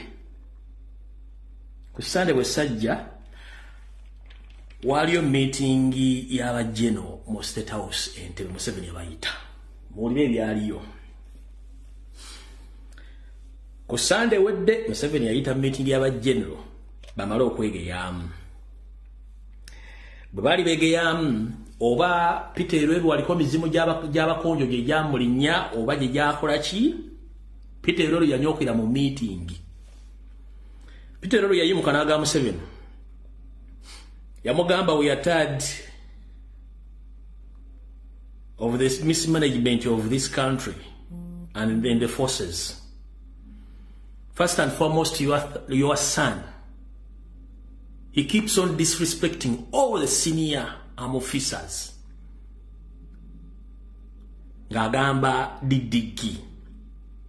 Didigi agamba nti tasobola kubira ba peasant generals abali mu UPDF. We can't salute any peasant UPDF officer. Ne bakiwulira ne basirika. Era ye ojondezo salute munga akubidde omuntu yenna ogobali kulanka yemu. Nimbu yagata kubira ba peasant UPDF officers salute tali bakubira simu akera bavuma. Kati kwolo mu meeting eyo Lweru yali obuuka n'agamba Museveni tukoya akamanyiro ka mutabani wo akero tumanyira laganda sobola kubira bajjeno basirikale bande salute nti ye wakabyo okusinga abalabo nabonna. Museveni gawandiika n'amaana amugamba mukulu njala kutegeeza fe tuli mbuzibu mwatuzanyisa emizannyo wano tetulina tusobola kudduka basobola tukwata essaawa na singa eggwanga likyuka eggwanga mutandise litabangula mutadde obuvuyo buli wamu nze sisobola kufuluma bweru bantekako sanctions kebere East Africa sina we nsobola genda ewantu wokka we nina emirembe ate nga nawo siri certain ye Uganda kati Uganda mutandise gitabangula. Museveni ambuuza how namugamba you know what namugamba you think Baganda stupid. How many Bagandas and the ranks of generals and the other on the security organization? Namugamba Baganda are not stupid, they are just keeping quiet, they are just waiting a little time to come, but you are going to suffer. Stop mistreating Baganda. They are not stupid. Namugamba bajena babekaba li majiga UPDF nga Baganda. Where the historical Baganda in BPF? They are not where. They are not where to be seen. But these people are quiet. We are squeezing them, we are mistreating them, but they are quiet. Time is going to come here when the government is changing. It's still going to face the problems. Obano yali anywedde biki era buli omu yamwewuunya. Yalangira Museveni n'alangira ne mutabani we yamugamba byonna. Namugamba muloza Baganda basiru. Tuli wano lwabakulu ku ttaka ly'Abaganda kutuzimbi kutukoze buli kimu ne tubajoze tubataddeko buli kimu kyokka nga negye tulina okudduka tesobola kuddukirayo. Bwamala obyogera kukuwaza banga mavi ya kuku n'ayimuka kayindo tafiire maine etatya barobo ali mudde bwalwagula namuga you know what Lweru has been saying is true. It's overdue. But your boy, you should stop disrespecting senior armed officers.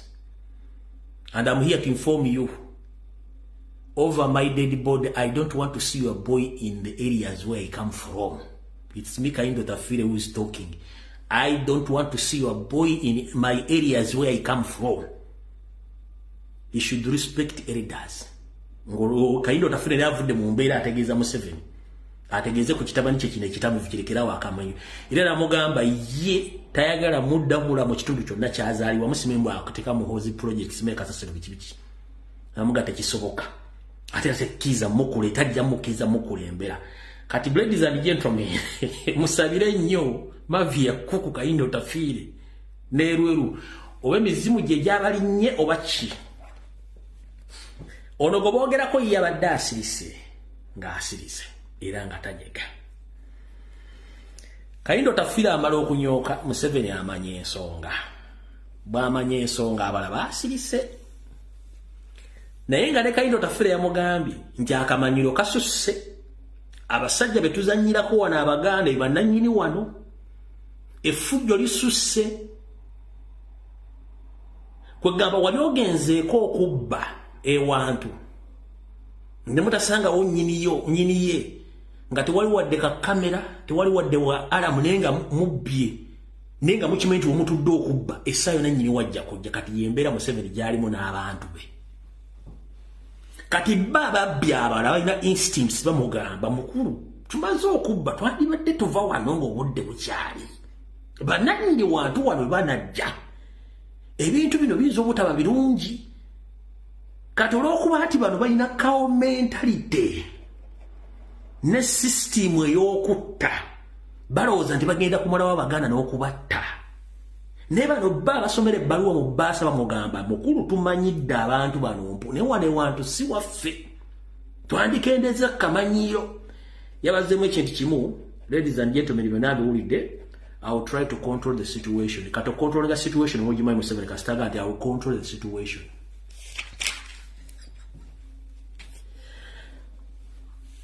Kasita abagamba nti I will control the situation ekiddako mba mugenda kiwulira. Musabire nnyo kuku mavia kuku musabire nnyo nerweru. Nenga mazima gali nti abantu bonna ekitufu bakimanyi ne bakyebuzabuza ng'abafuka banaaba.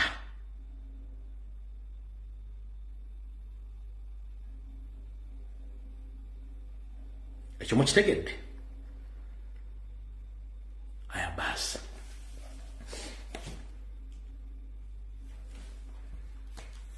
Wano wendaga wayinza obutanyumira buli omu ate seetaaga wakunyumire. Wabula njagala ompulirize bulungi nnyo. Nkiddamu. Wano wendaga wayinza obutanyumira buli omu naye ate saagala wakunyumire gano ge mazima. Buno obubaka njala bugendere bannayuganda mwenna. Era mumpulirize bulungi nnyo. Ebigambo byenjogera mbyogera ntegeera kuba sinywa mwenge. Ate mbisimbako essiira sikyusa statement zange. Ekigambo kye bayita okutya bulwadde. Ekigambo kye bayita okusirika obutoogera olumu kiyamba naye ate olumu kibi. Ate webbango bw'otamuwumukira teweebaka.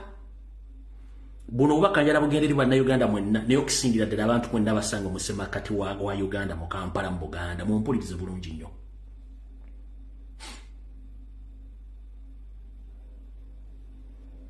Ebigo bino Lumbuye nze mbyogera.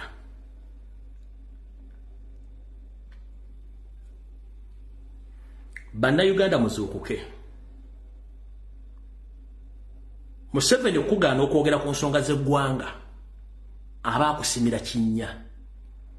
Gwoza lwaki bw'oyogera ku nsonga eziruma eggwanga n'ebigenda maaso mu ggwanga bakuteekako amaanyi. Kubanga bali tebakimanyidde tebasobola obbaddiza ebigambo byebimu.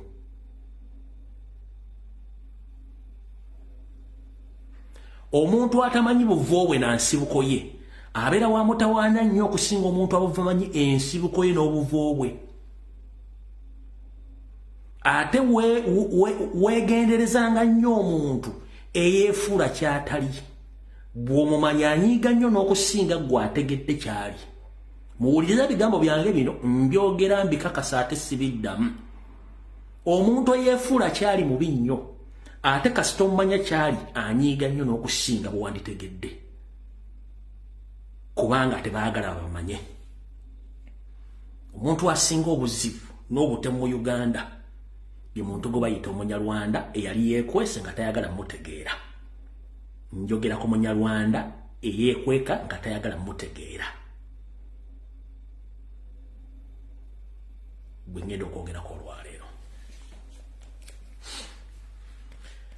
Omuntu yenna nga yazaalibwa mu Uganda abeera Munnayuganda. Era n'endaga muntu afuna Uganda kebere passport. Era tewali akulinako buzibu.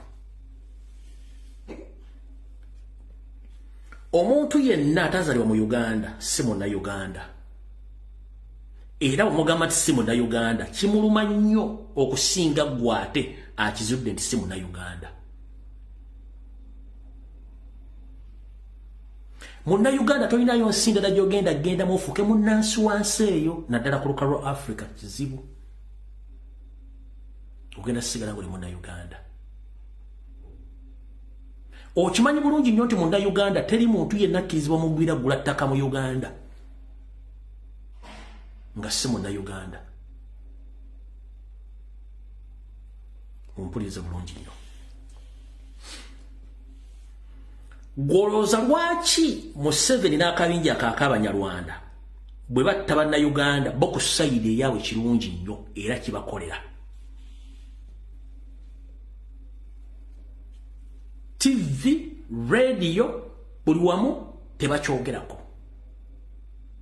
Naye bwe tuvaayo kyogerako abantu abo bennyini bagamba tuli tribe nga twogedde ku kuttibwa kwaffe bannansi. Here is my question. Yoseriti Bahaburwa, a man from Rwanda, why is it that talking about the assassinations, the killing, the eliminating Ugandans, becoming tribal? Why is it that when we come out, we talk about land grabbing in Uganda, it becomes tribal? Why is it that when we come out and we mention the people who are in regime, taking over government posts, and they are coming from one family, in one tribe, it becomes tribal?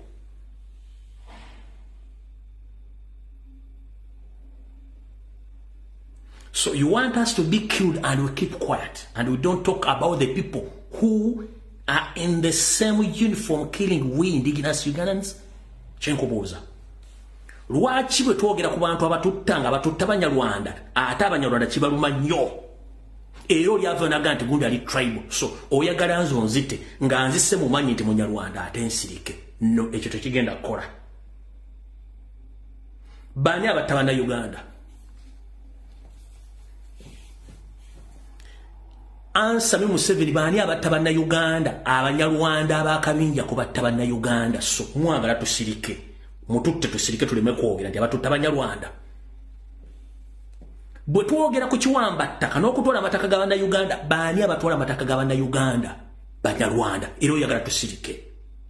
It's the same disease which happened in the northern part of the country. It's Balaro from Rwanda having national identification from Rwanda. They are taking ownership over the land in northern Uganda, and the indigenous Ugandans from northern Uganda have been killed and massacred. But you want also northern to keep quiet, to sit down and witness the atrocities, and you want them to keep quiet. Ekyo tekigenda kukola. We must wake up and we talk about these issues. Abantu abagoba abantu ku ttaka eruwero n'ababatta Banyarwanda, you want us to keep quiet? Abantu abali mu kutta abantu ekiboga, Mitiana Gomba babagoba ku ttaka Banyarwanda, mwagala tusirike. Kubanga abakozesinga amanya nti simanyi Mukibi, simanyi Mukasa, simanyi mu ng'amanya ga Kiganda nga bakowaso okutta Bannayuganda ffe tusirike. It's not going to work out the way how you think. No. Camouflaging is one of your tools.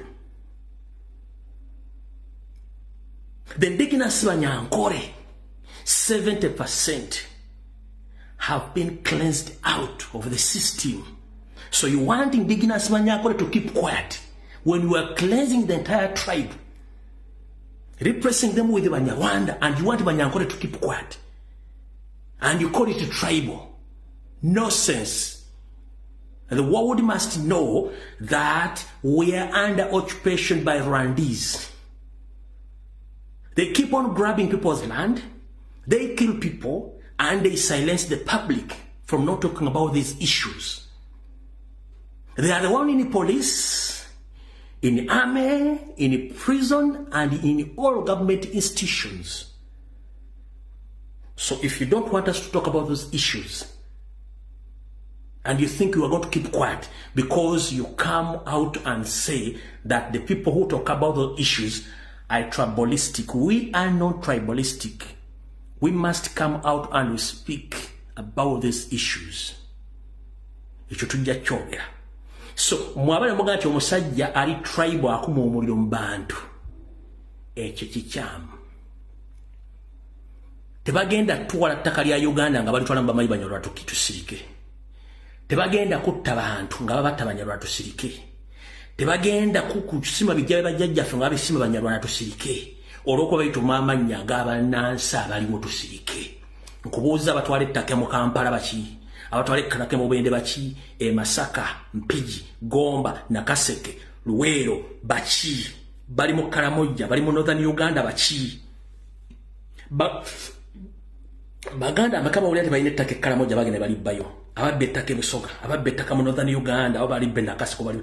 These are Rwandese. So if we come out and speak about this, ne mutugamba tuli tribal, mwaka lya tribal, we shall speak about these issues. See for your computer tribal. Why tribalistic? I don't care. As long as I'm speaking the truth. Kubanga aba politicians bonna basirika, they can't speak about these issues apart from one person, that is Rutamaguzi Semakula, gumwagala okutta. Kubanga ayogera amazima.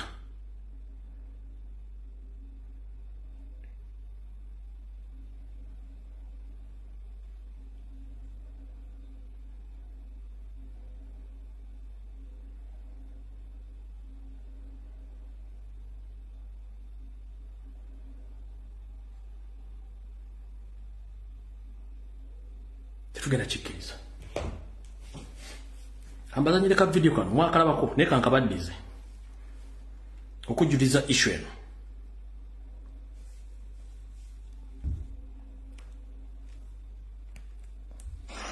Kizibu ky'abannannyini ttaka wabula kizibu kya gavumenti. Nafuna omukisa n'embeera nga nkwatagana n'ebikwatagana n'ettaka mu Kampala. Ekintu kye tubuusiza amaaso ffenna kye tamumanyi nti kino ekibbataka poliisi ya gavumenti. Era temwewuunya lwaki abamu wano mu Buganda mukubye n'engalo nti ettaka lifunye ebbeeyi, mulowooza lifunye ebbeeyi ng'ettaka ligenda. Bw'olaba obutaka obutundibwa mu Kampala 5 ku buli 100 nti biliyoni, tekiriyo mu nsi yonna. Ettaka lya Uganda lisinga value ettaka mu America wadde London. Naye abantu baga nti ettaka ligenze waggulu. Zino sente zammwe ez'omuwa musolo ze bayisizaamu ne bawa ababbi b'ettaka basobole okugobera ddala abantu abalina ettaka wano mu Buganda. Era mu myaka 5 mujja kulaba nga tebakyali muntu n'omu awawano alina ttaka, kubanga tosobola kugenda gula ttaka wadde Namugongo. Sente gye ziva mu bungi oba mu classified account ne ziweebwa ababbi b'ettaka mpitirivu. Nze ekyo nakirimu era nkimanyi. Bwe muyita abagagga mubabuuze baavaawo emyaka 5 kati nga be bagula ettaka buli wamu. Bagenze mu byalo ne baliyimba abantu ku mayiro ng'era poliisi ya gavumenti nti bakusalirako yiika emu ne basigaza 4. Naye akataka eri ewaffe mu kyalo yiika ziri mu miliyoni 2 ng'ekivaawo tewali kiriwo. Kakati obudde bujja kutuuka ng'ettaka lyonna mu Buganda naddala mu Central Region nga abalirina bantu balala. Era eno poliisi eya ssente y'ettaka gye muga nti ettaka ligenze waggulu, ettaka ligenze waggulu, ezo ssente ez'omuwa omusolo eziweereddwa abantu abatamanyiddwa gye bava basobole okugula ekitundu abantu bonna baveewo.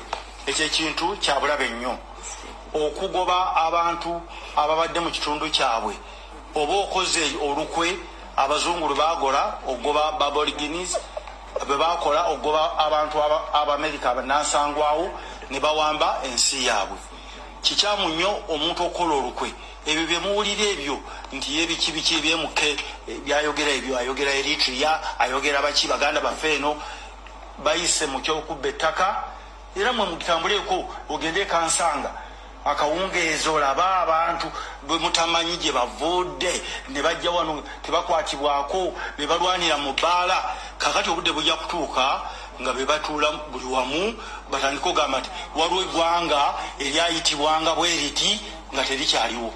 So ekirina okukolebwa bw'aba President Museveni ne banne balowooza nti waliwo okunyigirizibwa bakole olukuŋŋaana tabamiruka nga luyogera ku kintu kya ttaka fe abamanyi ebikwatagana n'ettaka nga Honorable Kivumbi wawadde history ne Honorable Women Research abantu batuule ba stakeholders buli kitundu kyesalirewo ettaka linaafugibwa litya kubanga ettaka yensibuko y'enkulaakulana bw'onooleta abantu abatakwatagana noga nti kyankwanza onaavudde nonaavudde eri tewali nkulaakulana gyojja kukola ate tebalowooza nti basobola okugoba abantu mu lukwenyukwenyu olwo ekyo kinenyi kijja kubaddira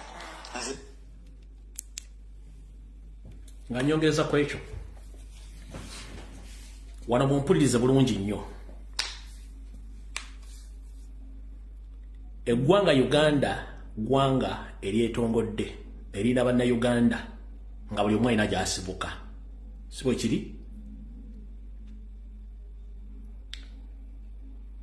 essaawa zino Uganda yemu ku nsi ezaateeka omukono ku mateeka gafuga ensi yonna agayamba abantu singa abawo obutabanguko obugudde mu nsi ez'omulirwano. Amateeka ago malambulukufu nnyo era amateeka ago ng'oggyeko agaba refugee n'amateeka gafuga abagwira weddali. Etteeka erifuga abagwira ligamba nti omugwira alina okujja mu Uganda ojja okujja ng'ozze kufuuka investor ne tokkirizibwa ku owuninga ttaka kyekisooka oba property yonna kyekisooka. Etteeka erifuga abanoonyi b'obubuddamu weeriri era abanoonyi b'obubuddamu balina kubeera mu camps gye bateekebwateekebwa ne bafulumizibwa okwongerayo mu nsi endala so si mu bibuga wakati. Abanoonyi b'obubuddamu abali mu Uganda abasinga obungi bawangaalira mu Kampala, Wakiso, Mukono n'Entebbe. Njagala mumbuulire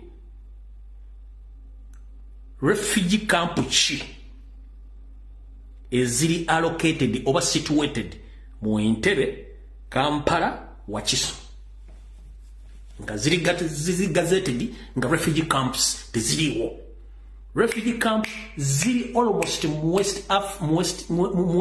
mu maserengeta ga Uganda ne mu mambuka ga Uganda wewa refugee camps so si mu Kampala, Mukono, Wakiso tewa refugee camps.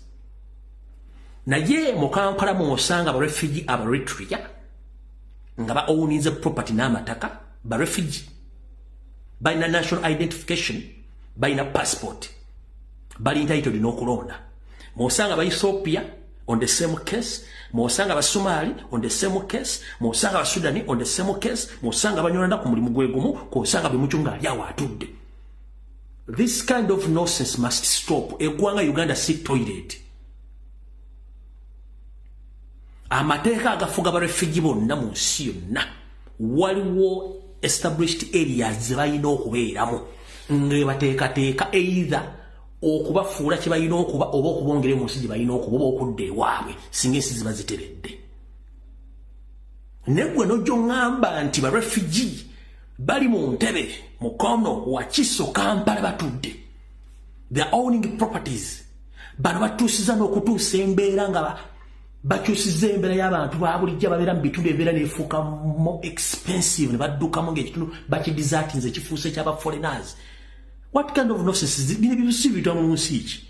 Gononga nti kati ewantu bannayuganda ebaali bali kati ekisenyi kyonna abasomali bakitwala. kizibu nnyo kati okusanga munnayuganda ng'ali mu kisenyi.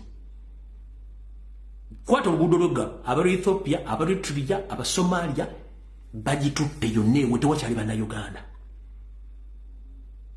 N'ebitundu ebirala kansanga wo yonna babitutte yonna tewakyali bannayuganda. One munnayuganda we yali asulya emitwalo 10, Omu-Ethiopia asasula emitwalo aga. Munnayuganda akyasobola okubeera mu area eyo. Munnayuganda yali asasula ennyumba emitwalo 10 kati asasula emitwalo ali mmenti okusasula emitwalo 4 olw'abano okujja kubanga bali facilitated by the government ne mission zaabwe neekusifu oba ne ssente zibo kimenya mateeka.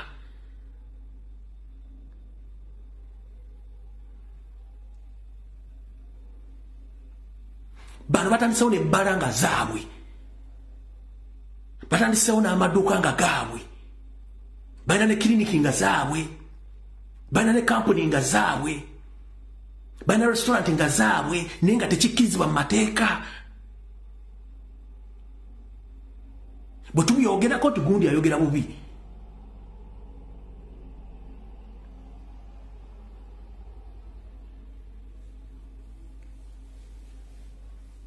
Gana amateeka tugamanya, amateeka gafuga ensi yonna ku refugee tugamanye.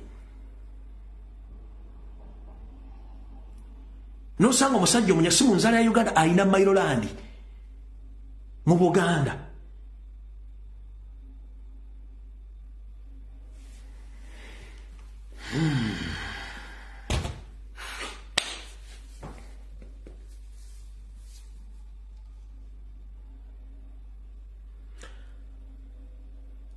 Byenjogedde bigambo bivunaanyizibwako ate mbyogedde ntegeera bulungi nnyo. Sidelitinga video zange kubanga byenjogera mbimanyi.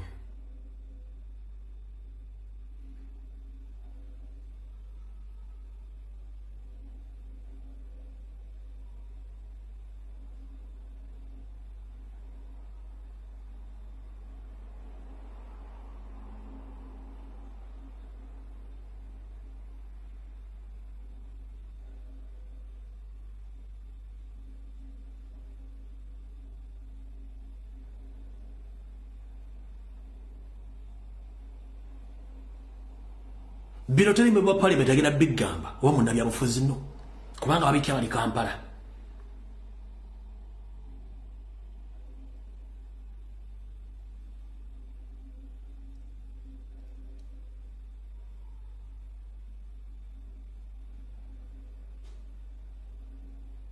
Life has become more expensive in Kampala, Mukono, Wakiso due to the high number of incoming refugees who are not supposed to be in those areas.